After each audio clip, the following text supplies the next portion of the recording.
Hello there guys, HD Misty Gameplay here, and we're back again with Assassin's Creed 3. This is part 31.5 and it's another Desmond mission. We're going to Brazil in this one, and it's a pretty long part because it's got all of the cubes entering at the end when we come back, and I didn't enter the cube into the machine from the last one when we got it. So yeah, you get to see that from this one. And yeah, enjoy this guys, and I'll talk to you at the end.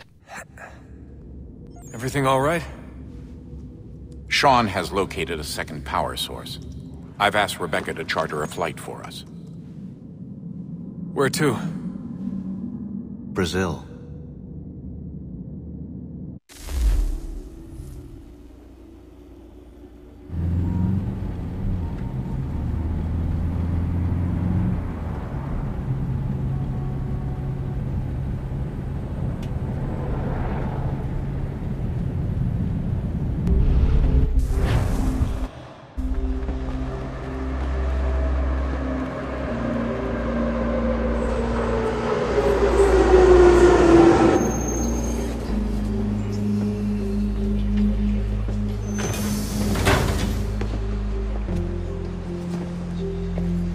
You there, Rebecca?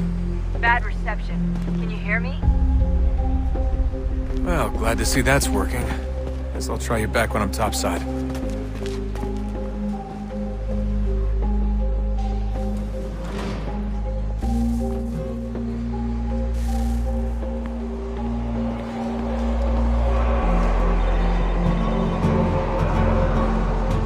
Alguém chama a segurança! Ei, olha por onde anda. Qual é o seu problema? Alguém chama a segurança! Por onde anda? Copy now? Loud and clear. What's the plan? According to our intel, the power source is being worn as a bracelet by some tycoon's trophy wife. We're working on pinpointing her location, but she's most likely inside a VIP booth on the stadium's upper level. I'll update you when I know more. Pode entrar. Now to find a ticket.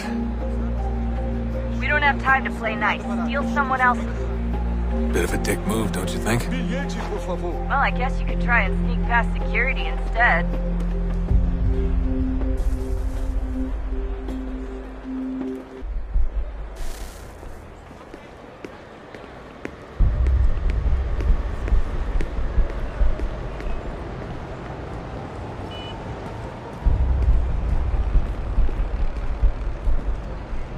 That doesn't look like normal security. Because it isn't. Those are Abstergo agents. Cross is probably here too. You need to be careful.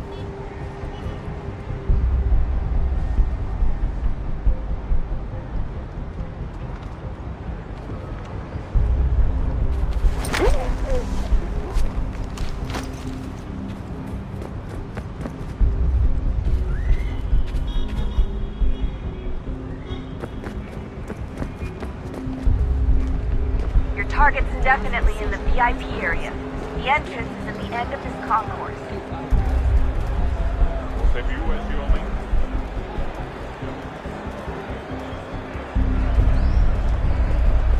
Great. They've set up a checkpoint. Segurança! O que é isso?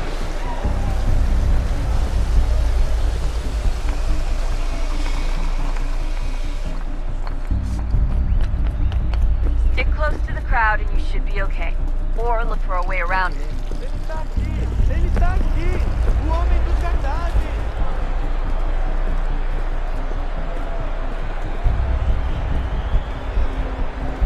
Looks like I'm close. Shit. Another checkpoint. You're gonna have to find another way around. Security's too tight here.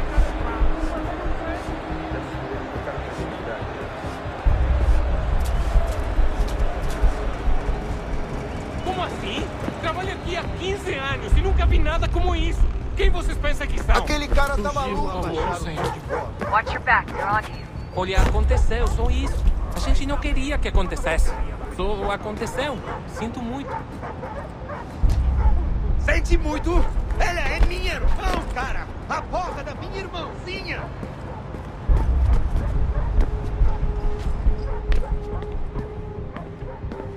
Almost there, Desmond. She's just on the other side of the stadium. Other side? Ei,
artifact, we're screwed. You can't let that happen.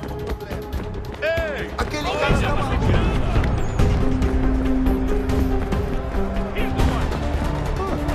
Alguém chama a segurança! Aquele cara tá maluco.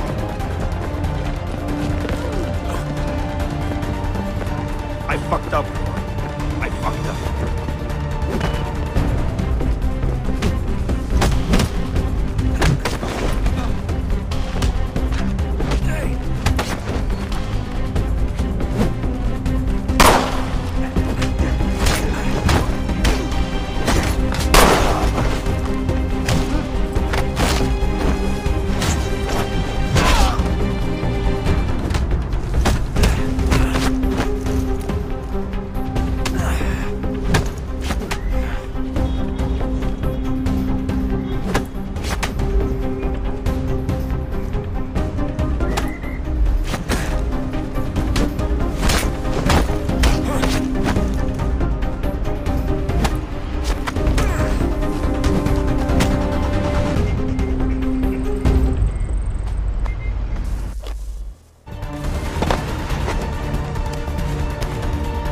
Ali está.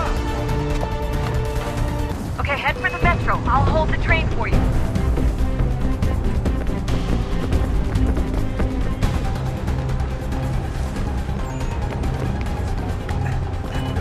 Aquele cara tá maluco.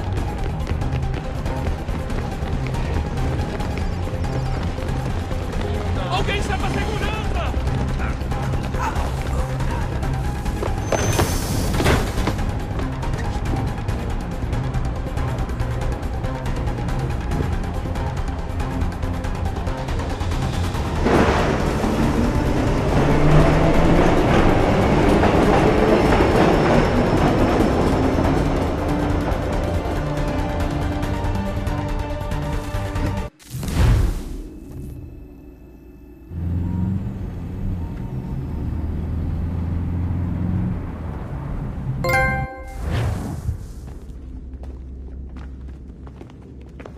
We can get back to Connor whenever you're ready, Desmond. Unless you want to plug in the power source first. Up to you.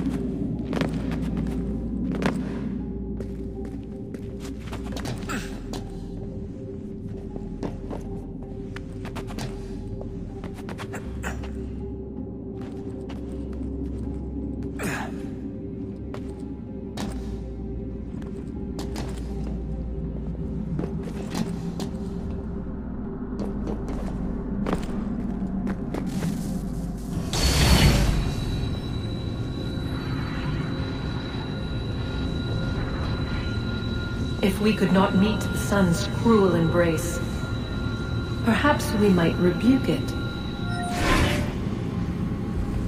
Already we could generate the fields to protect us in times of strife. But these were small and simple things. To replicate them on a scale the size of a world, we lack the energy to make it so. Half the world, they said then. It is better than none at all. We tried. Again, we failed. A quarter, they asked.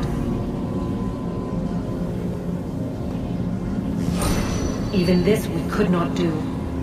A sixth, an eighth, a tenth, they cried. The answer was still the same. Perhaps in time a city might be spared.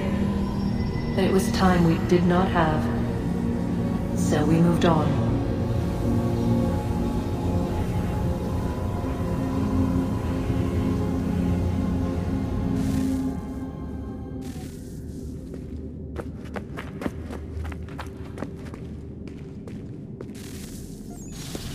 Wonder what's inside. Only one way to find out.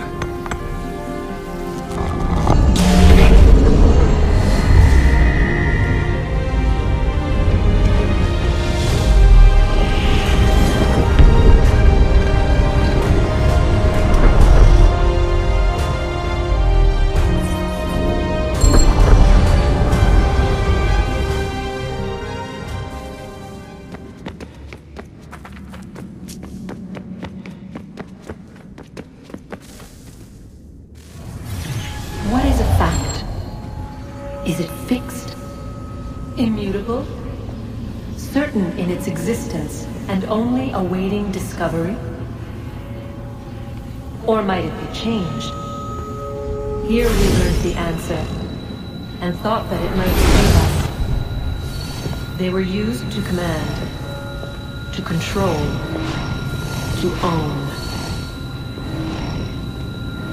But we soon discovered another use. When enough sat in thrall and were told to believe, their thoughts took on form. What was imagined became real. If 100 minds could wish away a wall or create a tree, what might 1,000 do? 10,000? More?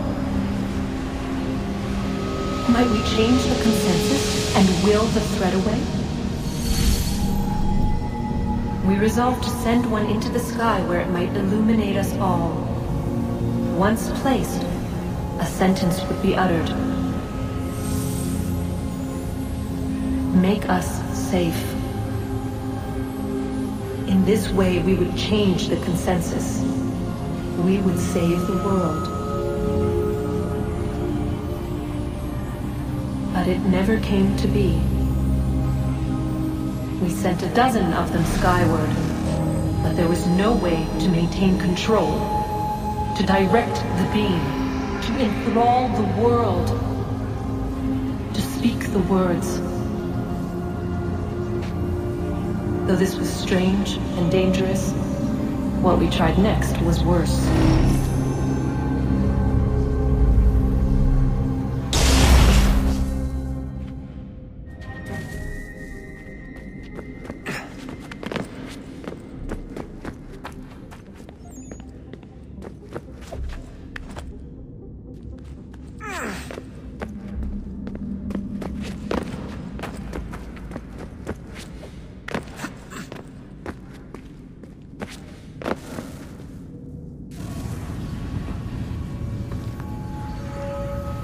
Our first instinct was to travel back, to change the past. But we could not find a way. But forward. We could look forward. And so here we sought to see beyond ourselves, and know what was to come. First we watched to learn if our work would succeed. But the answer was always the same. So we moved on to other things, but she remained. The one you call Minerva.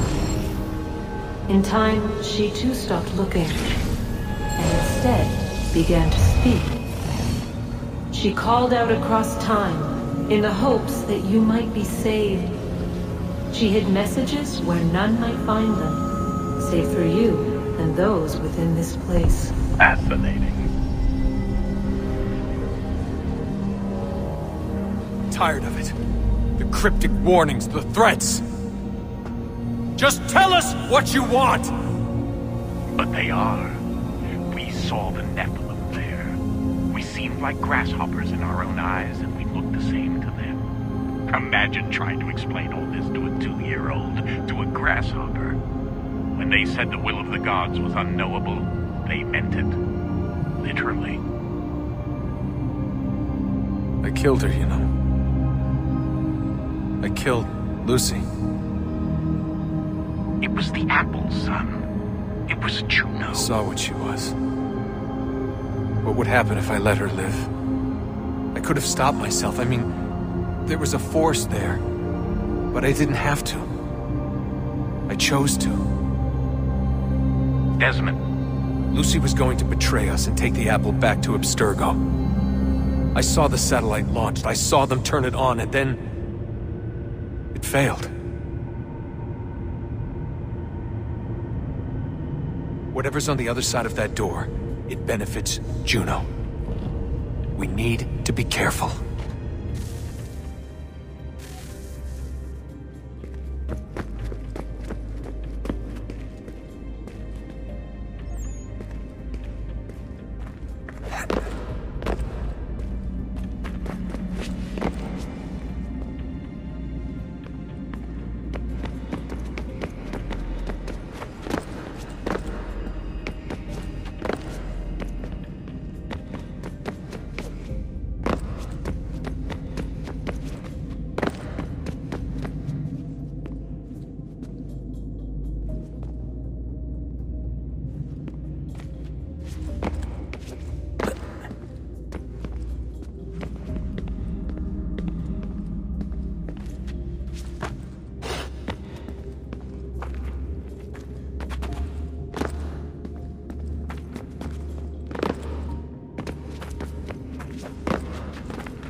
way.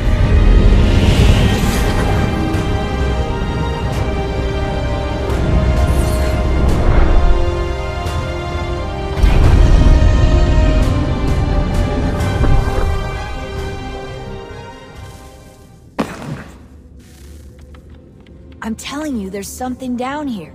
Don't be daft. I don't know, maybe they were sleeping or something and we woke them. Some kind of cryogenics? Or hibernation? I mean, how do we know what the hell they were doing down here? They were working on a bunch of different solutions, but nothing worked. Just went from one to the next, and then... I don't know. They must have left at some point. After the end. I wonder what the world would be like if they'd succeeded. I'm more concerned about what it'll be like if we don't. Salvation. They found a way. Too late for them, but not for you. Sealed to protect it. Though now it bars your way. Find the key. The past will tell.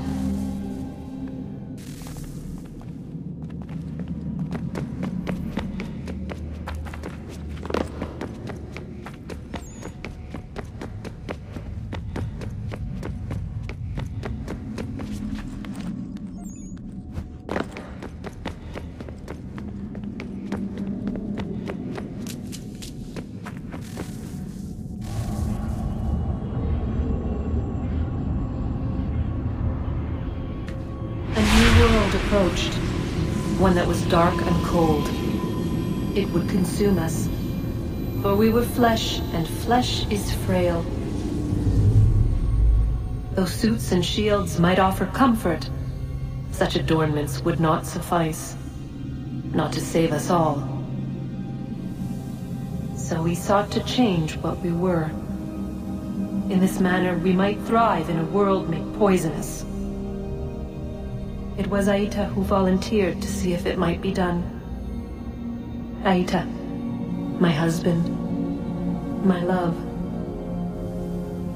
In the end, it changed him, ruined him. He was made a prisoner of the machines. The body might survive, but his mind became brittle to the touch. He begged me for release, for days, for weeks, for months. I pleaded with him to give us time to find another way. But there wasn't one. Not for him. Not for us.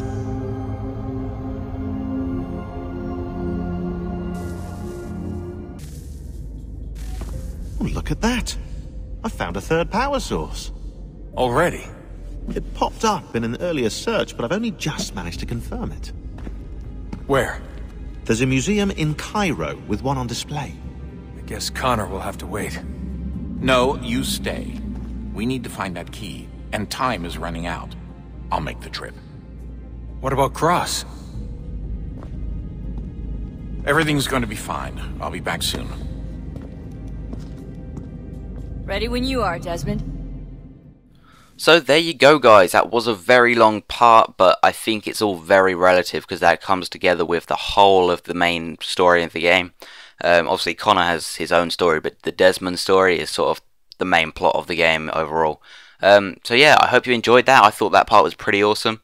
And make sure you come back for part 32, first part of Sequence 9. And yeah, I shall see you then. I believe that part is called Missing Supplies. So yeah, see you then, guys.